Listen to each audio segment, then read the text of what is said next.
All right, so welcome back to the second episode of Isolation Education. We just spent the last 5 minutes working out the kinks for the presentation, so I'm hoping it works because this is kind of our first actual live course style isolation education. So we're excited to kick this off with Colin, who's a big debut on season 1 of the Marketing Major podcast. Apparently, he doesn't like to actually listen back to his voice, but I can feel his pain there. It's a little tough to hear yourself after, but thanks for joining us, Colin. Hey, thanks for having me. The podcast is great. It's just, don't like listening to the voice. It's just a mental thing, but the podcast is great. But yeah, thank you for having me. I'm excited to be here. Yeah, it's an exciting topic. I think copywriting is something that we don't really dive into a lot in class, and I know you have a lot of experience with it, so I'll let you take it away from here. Yeah, thanks so much. So yeah, like Josh said, I'm here today to talk about copywriting, what copywriting entails, what a copywriter does, what sort of the creative project lifestyle looks like, life cycle looks like, and I'm also going to show you some what I feel are really strong examples of copy, and not necessarily just sort of written copy based, but just great examples of some advertising that I really like. And I'm going to try and give you guys some further readings as well, if this kind of piques your interest. So I'm hoping today that even if you're not necessarily interested in pursuing a career in copywriting, that this should inform you and enlighten you guys a little bit more into what it's like to work in a creative agency, and kind of what the processes are like. So I would like to open things up with a quote from the late, great David Ogilvy. So David Ogilvy was an iconic ad man. He's sort of in the pantheon of, what you consider some of the best of the best and some of the most influential people to sort of make advertising and sort of what you would consider the modern era of advertising. And he had this to say. I mean, he had many things to say about copywriting, but he had this to say that sort of stuck out to me. If you are both killer and poet, you get rich. And he's speaking to, if you can write copy, or if you can write words that get people to buy things, and you can write words that are also beautiful, then that's a very potent combination. And I'm going to try and dive into that a little bit more further on. So this is a quote that's always stuck with me, and I think it kind of sums up nicely what it takes to be a really good copywriter. So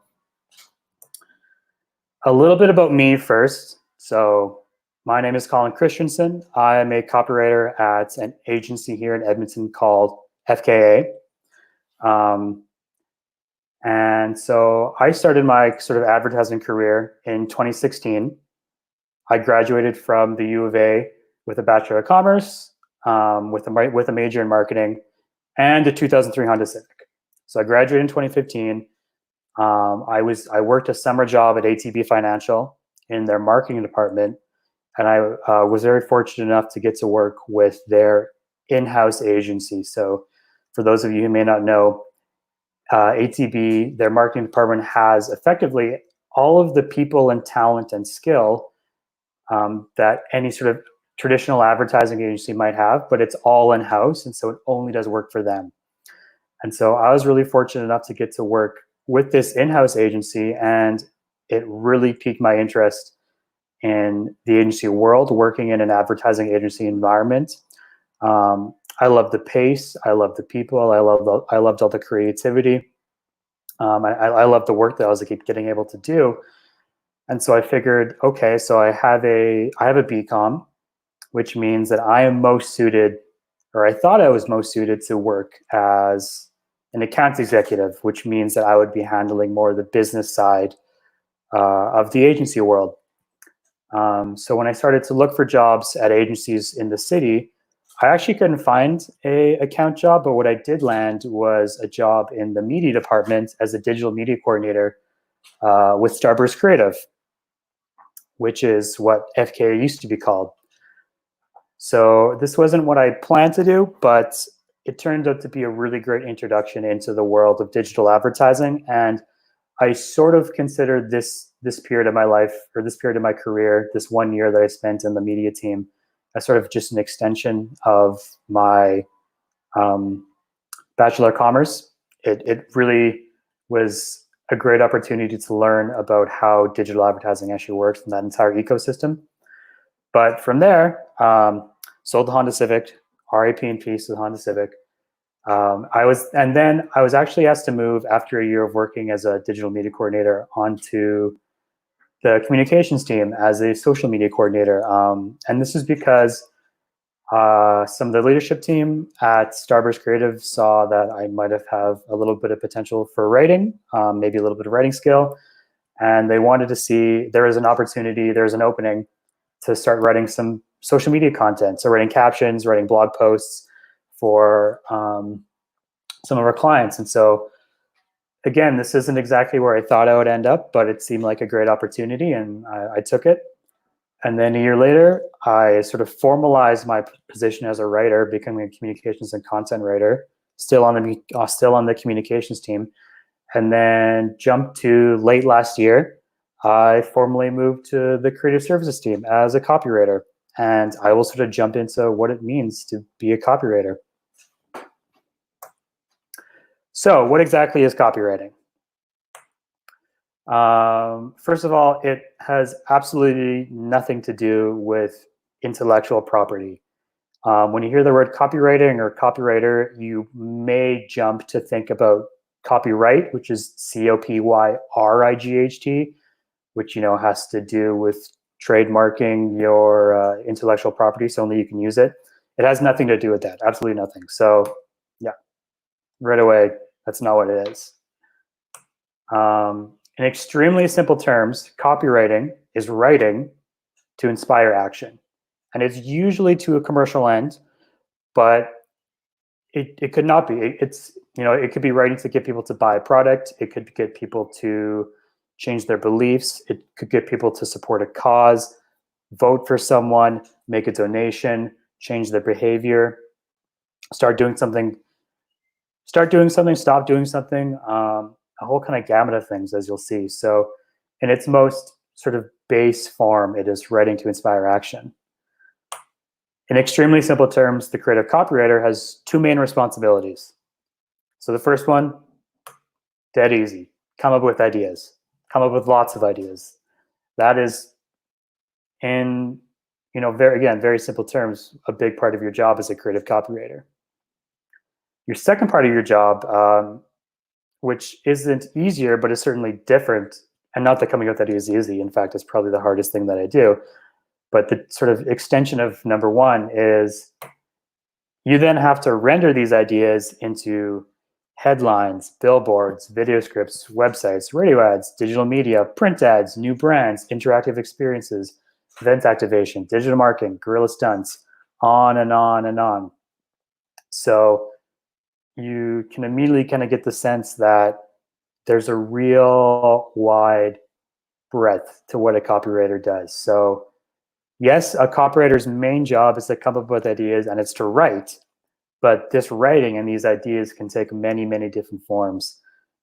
So traditionally a copywriter, and if you maybe go back to Mad Men, if any of you guys are familiar with the critically acclaimed show Mad Men, which is about an advertising agency.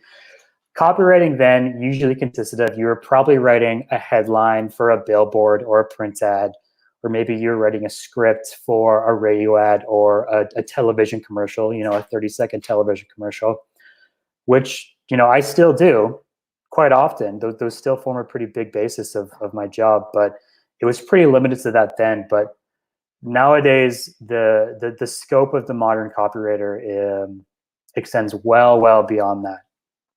And you operate across a ton of media, across a ton of different channels, and many different ways. Marketing and advertising are completely different than they were, 50, 60 years ago.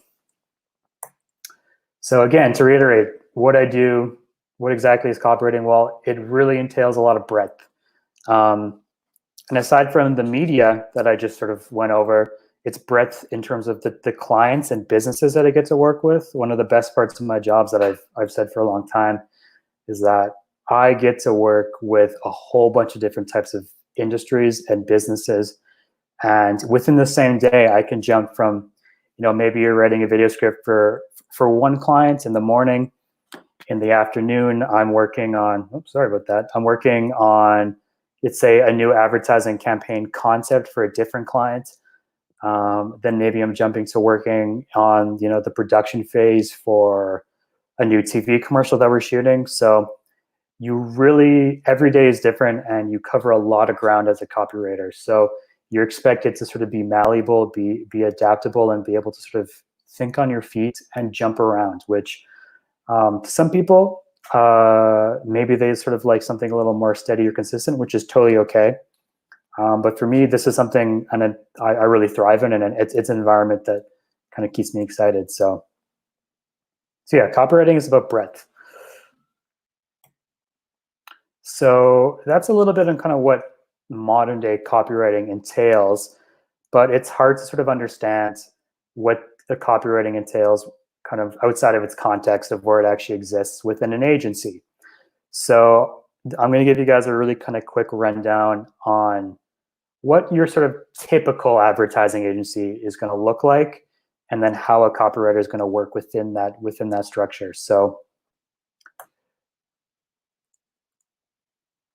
to start off, so again, every advertising agency is going to be extremely different, but more or less they're probably going to fall along some sort of structure that's similar to this. So you're going to have your ever important executive and administration. So this is where your agency heads and mid-staff work, all super, super important, and kind of keep the day-to-day office working.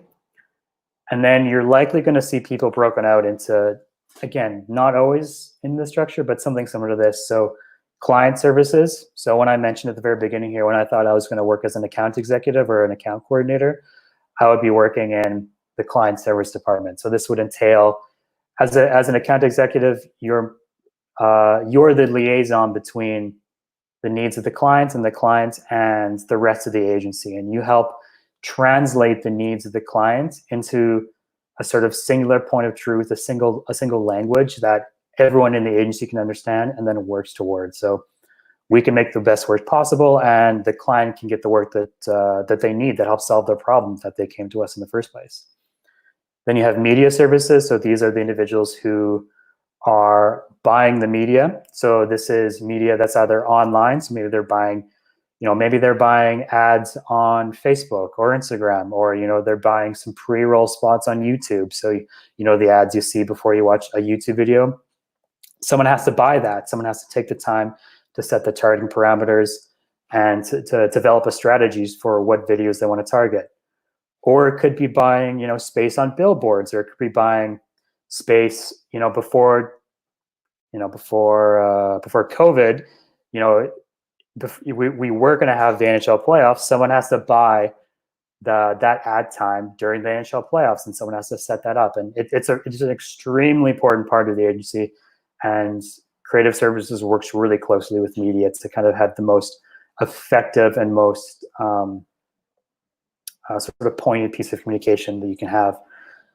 So in our agency, we also have a team called Communication Services. So this entails social media and content development and strategy. It can also entail public relations and media relations. Again, really important. Service delivery. So I'm using terminology that FKA uses. Service delivery are going to be your project managers, your production managers. These are the people that are going to keep the work flowing through the agency, making sure people are meeting the deadlines. They're going to be setting timelines.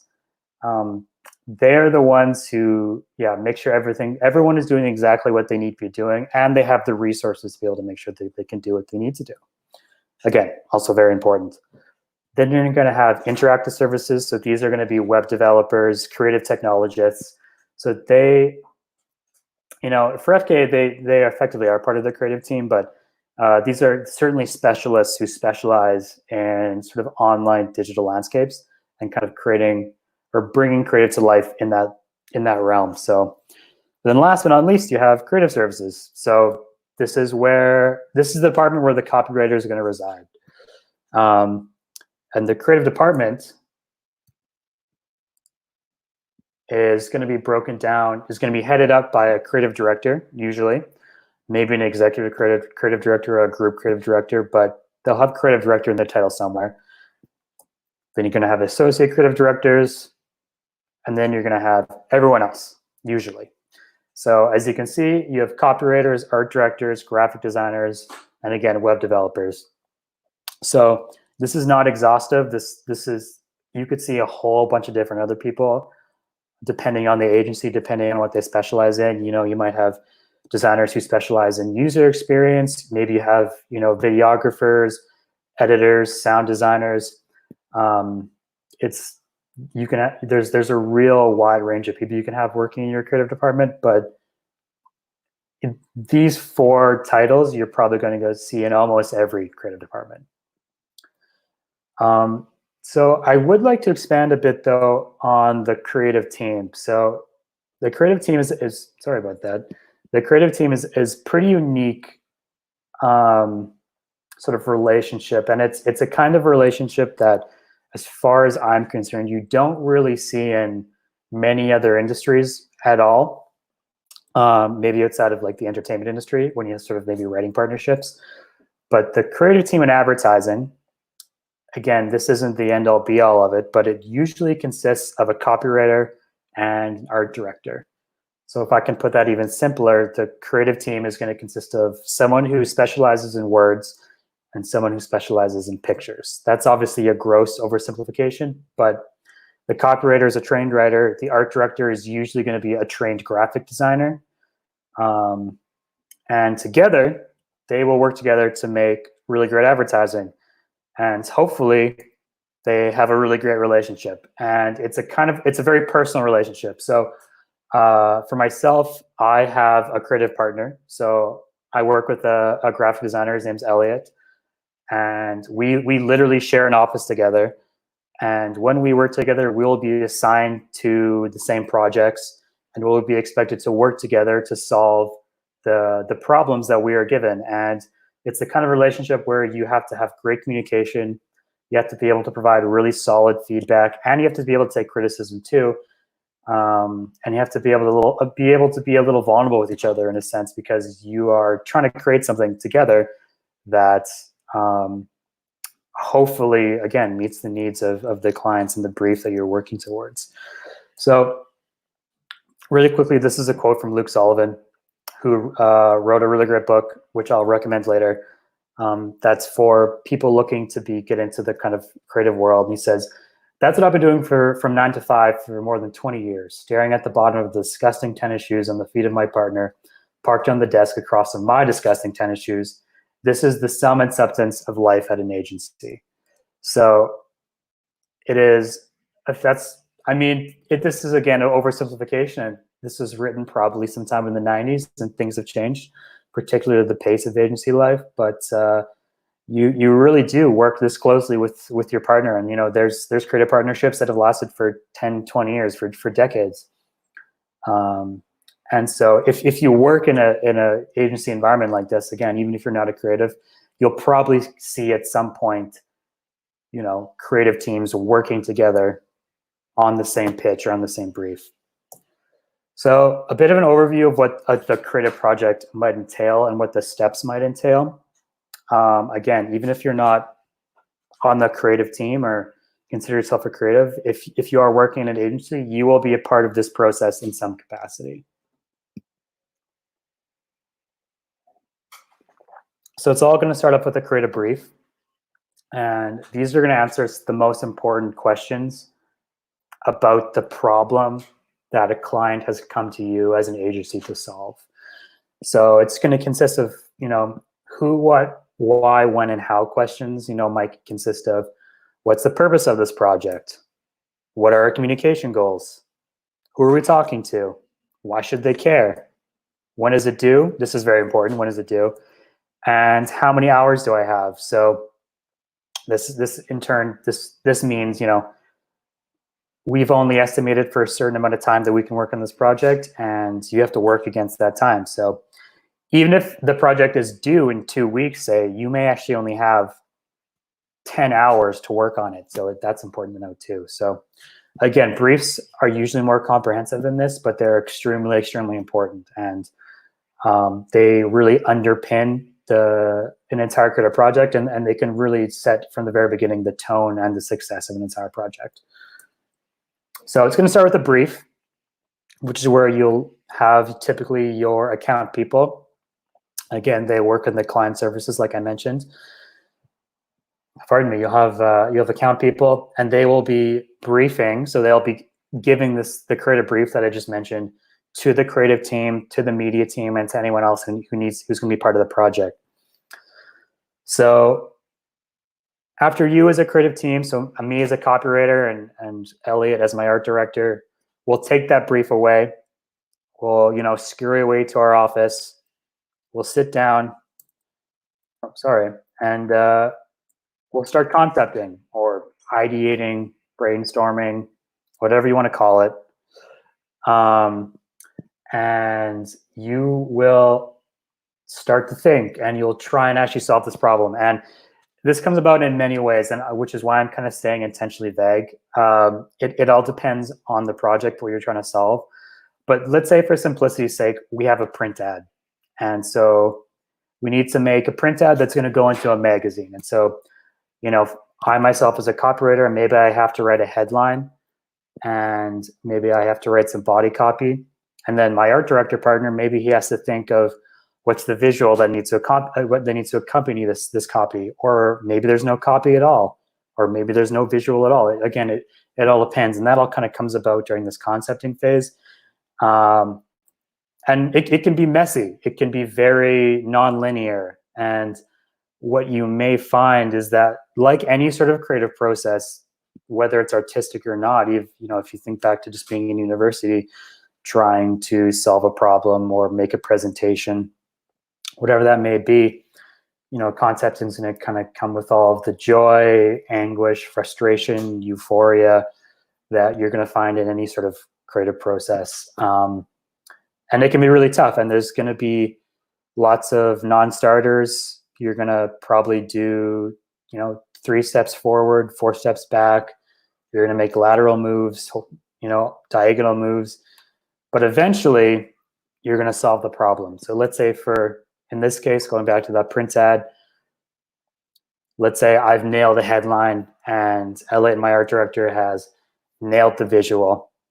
And we really like it, and we feel it's good enough to bring to our creative director. Again, remember, the creative director is the head of the creative department. And we'll probably do some sort of internal review. And so this is going to be just with people within the agency. So the client hasn't seen it yet. We're just going to run it by the internal team, make sure it answers the questions that the brief is posing, making sure that it's solving all of the problems that the client has brought to us. And if it does, we'll move on to the next stage. If it doesn't, it's back to the drawing board. But let's say in this situation, we nail it. We answer the problem. Creative director loves it. Maybe it's just minor feedback. Account people love it. Then we're going to move on to the client presentation. So this is when you sell the work. So this is when you go to the client's place of work. Maybe they come to the agency office. Maybe this is over a video call or a phone call. And you're going to give a presentation. You are going to pitch the work. You may have heard that term. And yeah, so this is when you try and you again sell the work. And some people like the word sell the work. I certainly think salesmanship is part of it, but I think if you've created something that is really high value and that actually answers the question, then hopefully it should sort of sell itself in a way. But having presentation skills are really, really important, and that's client presentations are a real opportunity for that to shine, for that to come through. And it takes time to sort of build up that presentation skills. Just as you can have great copywriters, or your writing ability or your creative skills can be top notch, but if you can't articulate that in a room with the client, it can make your job a lot harder. So And that doesn't go for creatives at all. Just creative, sorry. It could also be, like I said, anyone who's working at an agency capacity. Having strong presentation skills can be really key. So hopefully as marketing students, as commerce students, you guys have, I think you guys have got a real leg up on everyone over there already. So it's a good place to start. So I'm just checking the private chat, making sure Josh isn't yelling at me.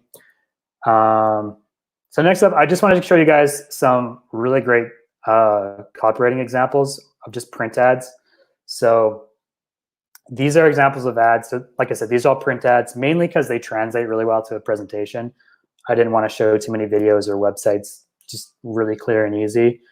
And I hope these kind of show you guys the really great advertising, really sublime advertising, how copy and visuals can work together to sort of make something that's greater than the sum of its parts.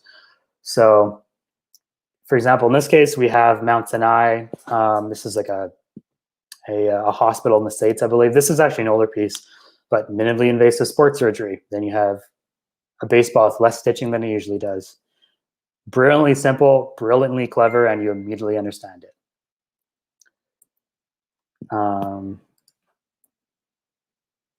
This is an example of a great piece of advertising that actually has barely any copy at all.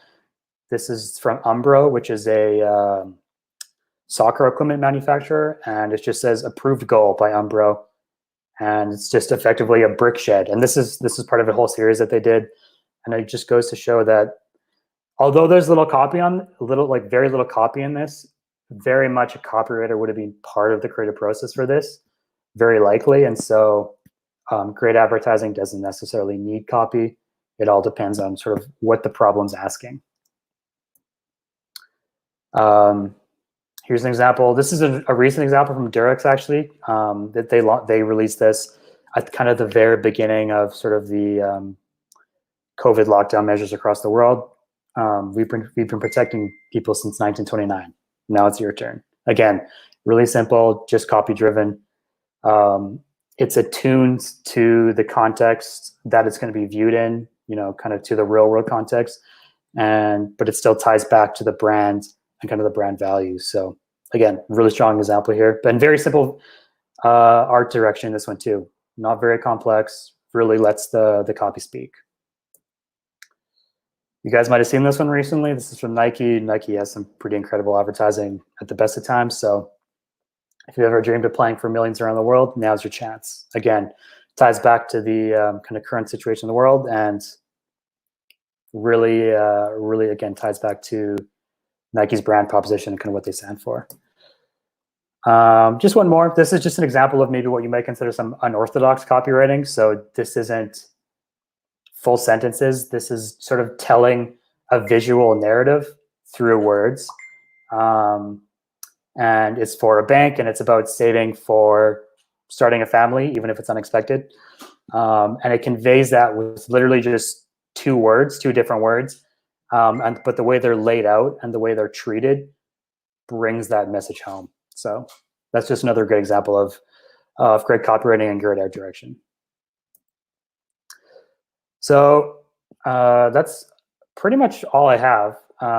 Thanks for listening to me ramble. So if the idea of being a copywriter or copywriting intrigues you, or you just like to know more about advertising in general, I just have a few recommendations for you. I know this will be broadcast later, so hopefully you guys can look at this after if you guys want to get it all down. But these are some books that I kind of consider really great starting places, specifically for copy, but also creative advertising in general. There's also the seminal piece of work by, again, David Ogilvy, who I mentioned before, Ogilvy on Advertising. This is an updated version that sort of brings it into the digital age. I also have some Twitter follows to recommend. RGA is a great Twitter follow. They're a pretty large advertising agency, but they do great stuff and have a great kind of tone and voice on Twitter. Vicky Ross Wrights, Dong Draper, David Colbus. For podcast, It's Only Fucking Advertising is hosted by the creative director of Rethink, which is a really great Canadian agency.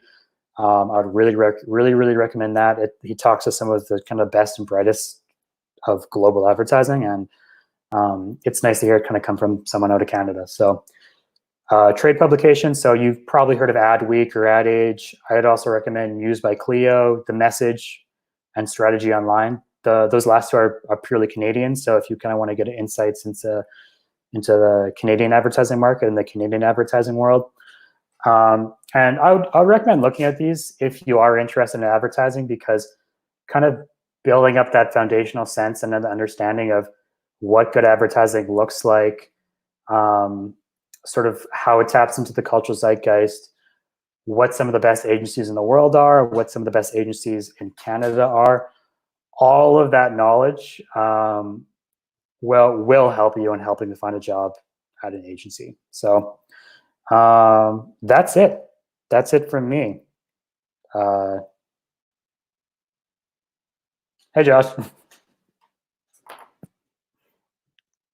I think you're on mute. Sorry, I'm still figuring out the software here. Oh, good. But yeah, that was great. And I was going to say, you can put sessional instructor on your LinkedIn now. Sweet. Professor Christiansen. Yeah. I see that we do have one question that came in. Yeah, I can pop it up on the screen. Yeah, sure. This is from Jill. So what is the most common mistake people make when writing copy? That's a great question. I mean, the most common mistake is that they make it bad, probably. No. I think it could be forgetting your audience. I think it could be a big one. I mean, you always have to remember that eventually this piece of communication, whatever it may be, is going to be read someone, hopefully the target audience that you're looking to reach, and that you have to really kind of tap into what they want to hear, their thoughts, their feelings, maybe their reservations, or what makes them happy, what they're worried about. So that's a big one. Always remember your audience. And also another big mistake people make, and this one is hard, but is that if you're writing something and you don't even want to read it after you write it, then don't expect anyone else to want to read it either. So, that's kind of what's one of the things that makes copywriting so hard, is that you are constantly looking to sort of present whatever information you're trying to communicate in a novel and compelling and interesting way. So, always rely on your gut. And if you're reading something and you don't like it, then probably other people aren't going to like it either. So, yeah, I know it's hard. Copywriting is really hard, but if I could offer those as kind of two pieces to maybe always kind of keep in mind. Sweet. And yeah. I had some questions too that I kind of wrote down. So one was, like, you mentioned how the creative process, once you actually start the ideation of it, it's kind of like, it can go anyway. Anyway, do you experience writer's block sometimes? And then, like, do you have any ways to kind of beat writer's block as a copywriter? Josh, I literally experience writer's block every day. So,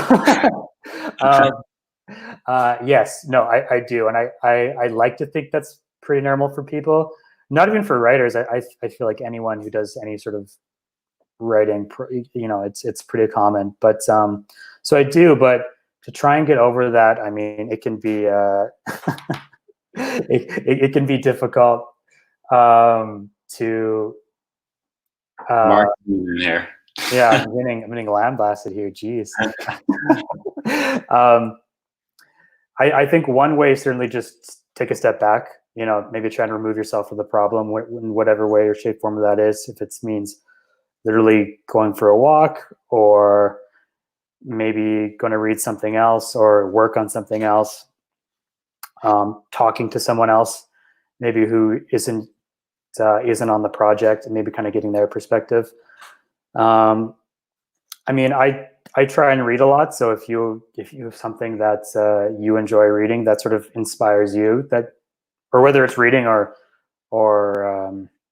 a piece of film or piece of music. So yeah, it's tough. I wish there was like one sort of silver bullet answer to that, but yeah.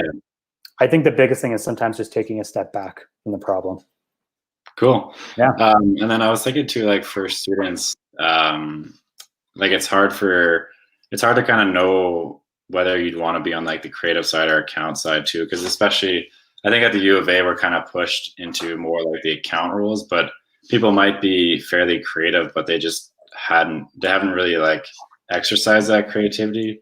Mm-hmm. Do you think you would have eventually found copywriting if it hadn't been your like management staff finding your like skills in copy?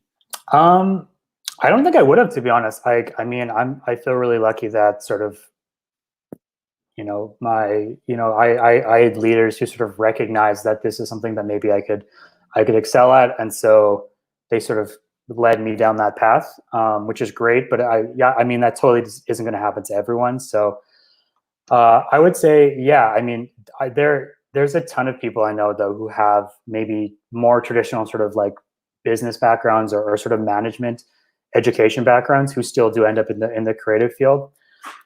Maybe not as much on sort of the art direction or developer side, which have a little bit more sort of trained craft component to them. Like you'll probably have to go to a school to get that training, which doesn't preclude it. Like if, I know people who I graduated with from my commerce program who then went to take on further education to maybe become art designers or developers. So there's certainly at like sort of post-grad programs for that. But for writing specifically, like I would say if you're interested in this, don't think that just because you have a commerce background that it precludes you from doing this. It might take a little bit more work in terms of sort of putting together a portfolio, or maybe trying to get your foot in the door a bit. But it's something you can do. And I mean, there are, like I mentioned, there are post-grad programs for copywriting. I know that Humber College, which is based out of Ontario, they have a copywriting program, and the Miami Ad School, which has a campus in Toronto, they also have like a copywriting program as well. So there are sort of formal channels you can go through that'll get you opportunity. But yeah, I would say if this is something that you wanted to reach for, then don't count yourself out if you have like a more business background, because it can help you. Like I still lean on some of the stuff that I learned in my from my BCom days today. Like I still apply it. So like management science 312. Maybe not management science, but nothing against management science. Very important, but yeah, probably mostly marketing classes. But yeah. All right, and then last question here. So, like, what does the future hold for you as a copywriter? Like, what ways can you? We're back now. I think we were buffering, but what ways can you kind of expand your career from here? Because like, I know you're a copywriter now, but do you have like ambitions for other roles in an agency? Yeah, it's a good question. I mean, I would certainly like to maybe try eventually sort of moving up into a creative director role, which is kind of, if things go well, that's sort of the natural progression. So yeah, I mean, now that I've sort of found this career path, which again, maybe wasn't one that I thought was available to me, sort of coming out of school. Yeah, it's something I definitely want to stay on. So I think remaining a writer for now, and then trying to continue to create great work, build up my portfolio or my book, whatever you want to call it, of work that I've done, work that's attributed to me, and then yeah, hopefully continue to sort of develop my skill set, and then maybe move into more sort of leadership based roles. Great. All right. Yeah. Well, thanks again, Colin. Appreciate your time and your awesome presentation. Hey, thanks, man. Thanks for letting me come on and ramble for a bit. So appreciate it. No, you did great. Okay. Thanks, dude.